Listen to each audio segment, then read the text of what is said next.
V Muraleedharan ജനം T വിക്കൊപ്പം ചേരുകയാണ്. വീണയാണ് അവിടെ ഉള്ളത്. വീണ, വളരെ സന്തോഷകരമായ അഭിമാനകരമായ ഒരു പട്ടികയാണിപ്പോൾ BJP പുറത്തിറക്കിയിരിക്കുന്നത്. 47 പേരുടെ പട്ടികയാണ് ഇറക്കിയിരിക്കുന്നത്. ഇപ്പോൾ വി മുരളീധരൻ നമ്മോടൊപ്പം ചേരുകയാണ്. അദ്ദേഹത്തിന്റെ പ്രതികരണത്തിലേക്ക് പോകാം.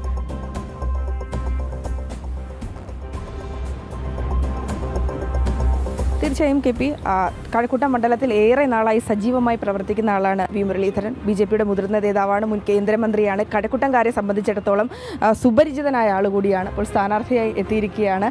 കഴിഞ്ഞ കാലങ്ങളിലൊക്കെ മണ്ഡലങ്ങളിൽ സജീവമായിരുന്നു, എല്ലാ മേഖലകളിലും എത്തിയിരുന്നു. ഈ നിമിഷം ഇനിയിപ്പോൾ പ്രചരണം ആരംഭിക്കാൻ പോവുകയാണ്. തീർച്ചയായിട്ടും ഈ തെരഞ്ഞെടുപ്പ് ഭാരതീയ ജനതാ പാർട്ടിയെ സംബന്ധിച്ചിടത്തോളം കേരളത്തിൻ്റെ വികസനം ഉറപ്പുവരുത്താൻ വേണ്ടിയിട്ടുള്ള ഒരു രാഷ്ട്രീയ പോരാട്ടമാണ്.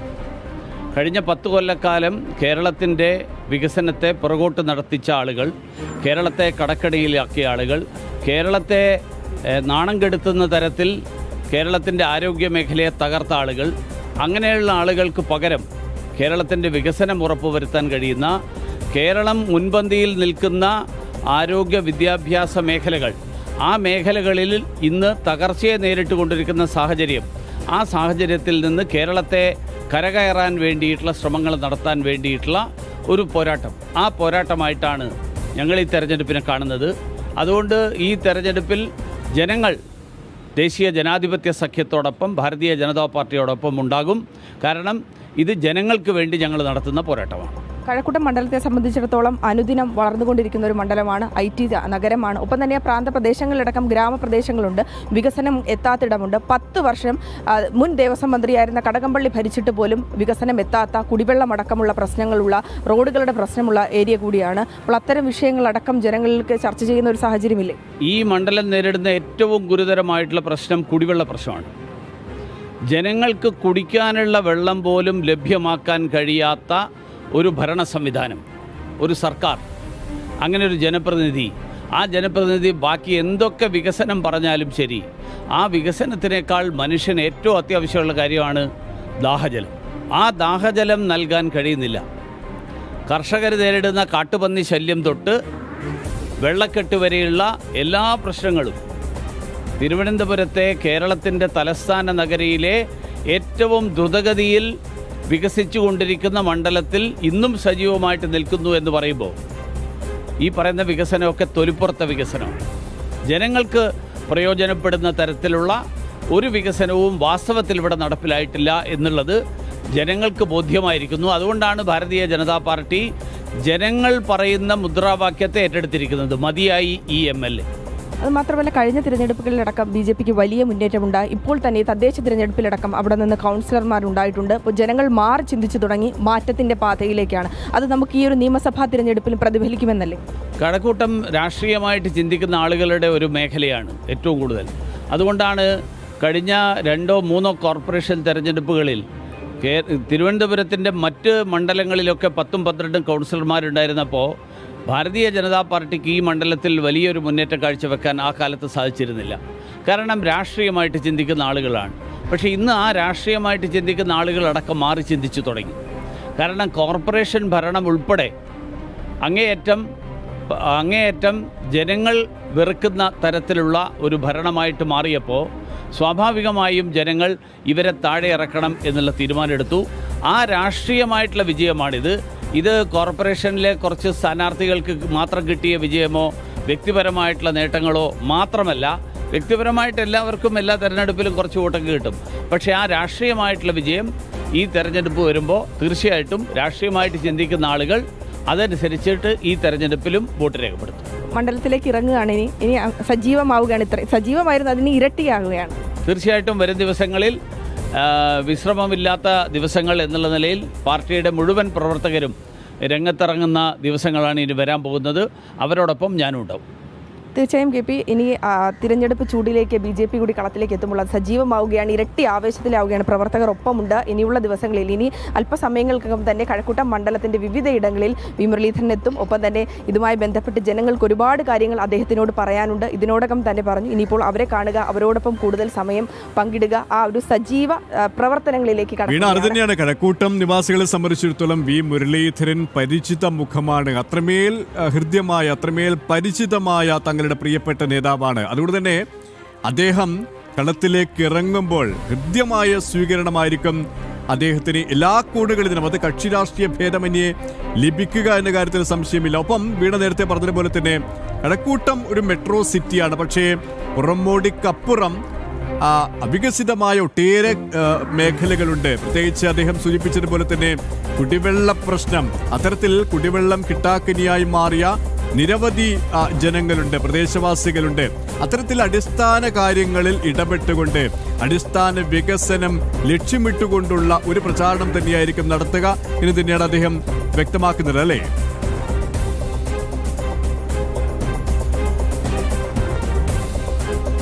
തീർച്ചയായും കെ പി, അത് തന്നെയാണ്. ഒരു കാര്യം കൂടി പറയുകയാണെങ്കിൽ, ഞാനും കഴക്കൂട്ടത്തെ ഒരു വോട്ടറാണ്. കഴിഞ്ഞ 10 വർഷമായി ഞാൻ ആ കഴക്കൂട്ട നിവാസി ആയതുകൊണ്ട് തന്നെ എനിക്കറിയാം പലപ്പോഴും നമ്മുടെ നാട്ടിൽ അനുഭവിക്കുന്ന പ്രശ്നങ്ങൾ. അതൊക്കെ അദ്ദേഹത്തിൻ്റെ ശ്രദ്ധയിൽപ്പെട്ടിട്ടുണ്ട്. ആ വിഷയങ്ങളിലടക്കം അദ്ദേഹം കൃത്യമായി ഇടപെടൽ നടത്തുമെന്നാണ് പറയുന്നത്. കാര്യം, കുടിവെള്ള പ്രശ്നമുണ്ട്, റോഡുകളുടെ പ്രശ്നമുണ്ട്, ആ ഗ്രാമപ്രദേശങ്ങളടക്കം ഉൾപ്പെടുന്ന ഒരു ഏരിയ കൂടിയാണ് കഴക്കൂട്ടം. എന്നാൽ പുറമോടി കാണുന്ന അല്ലെങ്കിൽ നഗരമധ്യത്തിൽ മാത്രം വികസനം എത്തിയിട്ടുള്ള ഒരു സാഹചര്യമുണ്ട്. അതിനാൽ തന്നെ കഴക്കൂട്ടത്തിൻ്റെ എല്ലാ മണ്ഡലങ്ങളിലും ആ ഒരു വികസനം ഉറപ്പാക്കുക, ജനക്ഷേമം ഉറപ്പാക്കുക എന്നുള്ള കാര്യങ്ങൾ തന്നെയാണ് അദ്ദേഹം പ്രധാനമായി ലക്ഷ്യം വെക്കുന്നത്.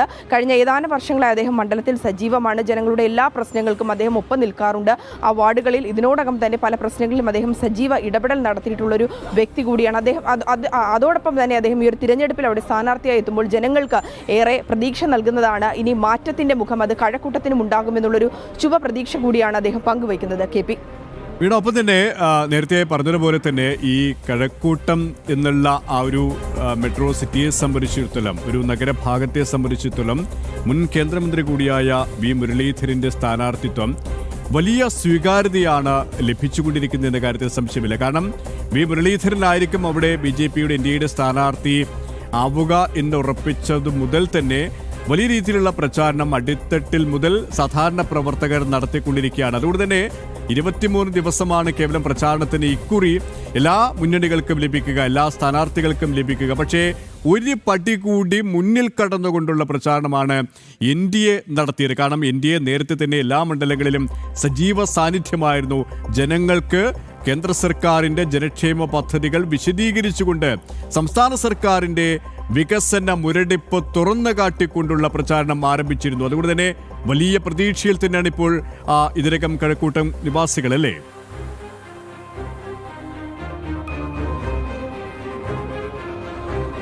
തീർച്ചയായും കെ പി, വലിയൊരു പ്രതീക്ഷയിൽ തന്നെയാണ് ഈ ഒരു സ്ഥാനാർത്ഥിത്വത്തെ കഴക്കൂട്ട നിവാസികൾ നോക്കിക്കാണുന്നത് എന്നുള്ളതാണ്. ഏറെ പ്രതീക്ഷയോടുകൂടി കാത്തിരുന്നതാണ്.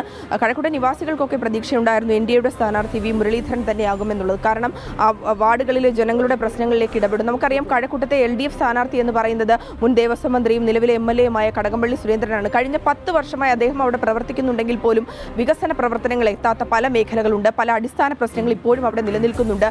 ഒപ്പം തന്നെ പലയിടത്തും നിർമ്മാണങ്ങൾ, അതായത് ചില സ്ഥാപിക്കുന്നു, പക്ഷേ അതുമായി ബന്ധപ്പെട്ടുള്ള ഉദ്ഘാടനം മാത്രം നടത്തുന്നു, പ്രവർത്തനങ്ങൾ നടക്കാത്തൊരു സാഹചര്യമുണ്ട്.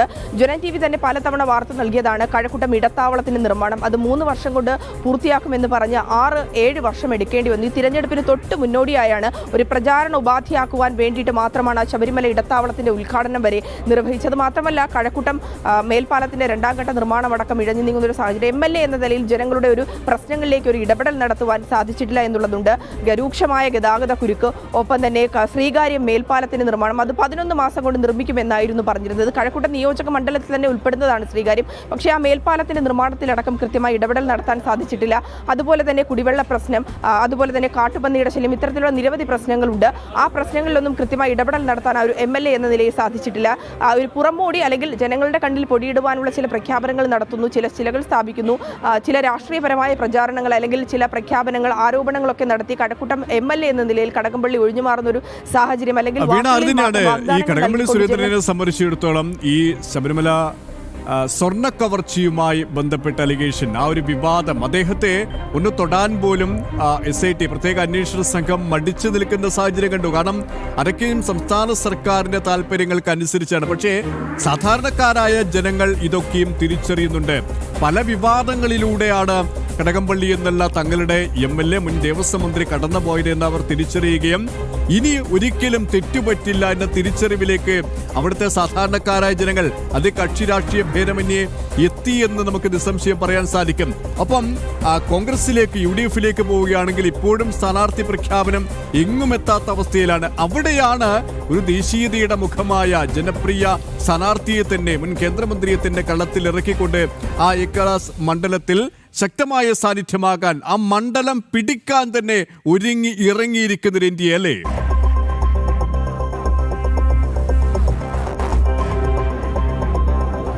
അതാണ് KP. അത് കൃത്യമായി KP പറഞ്ഞതുപോലെ തന്നെയാണ്. ഈ കടകംപള്ളി സുരേന്ദ്രന്റെ കാര്യം നമ്മൾ പരിശോധിക്കുകയാണെങ്കിൽ ഈ ശബരിമല സ്വർണ്ണ കവർച്ച കേസുമായി ബന്ധപ്പെട്ട് ആരോപിതനായി നിൽക്കുന്ന, ജനകീയ മുഖം നഷ്ടപ്പെട്ട ഒരു നേതാവായി നിൽക്കുന്ന കടകംപള്ളിയെ തന്നെ അവിടെ വീണ്ടും LDF-ന്റെ നേതാവായി എത്തിയിരിക്കുക, അല്ലെങ്കിൽ സ്ഥാനാർത്ഥിയായി പ്രഖ്യാപിച്ചിരിക്കുന്ന ഒരു സാഹചര്യമുണ്ട്. പകരക്കാരനെ കണ്ടെത്താൻ സാധിച്ചിട്ടില്ല എന്നുള്ളതും ഏറ്റവും പ്രധാനപ്പെട്ട കാര്യമാണ്.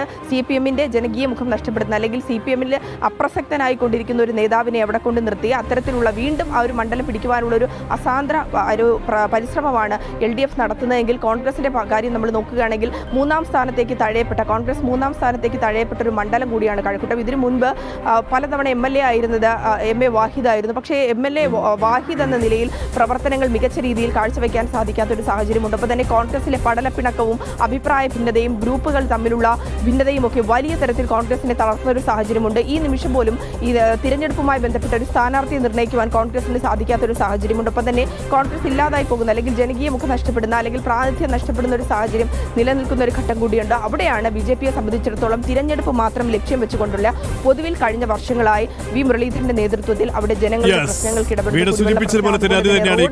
അരിയും തലയും മുറുക്കി തന്നെയാണ് ഇന്ത്യയെ രംഗത്തിറങ്ങിയിരിക്കുന്നത്, കളം നിറഞ്ഞിരിക്കുന്നത്.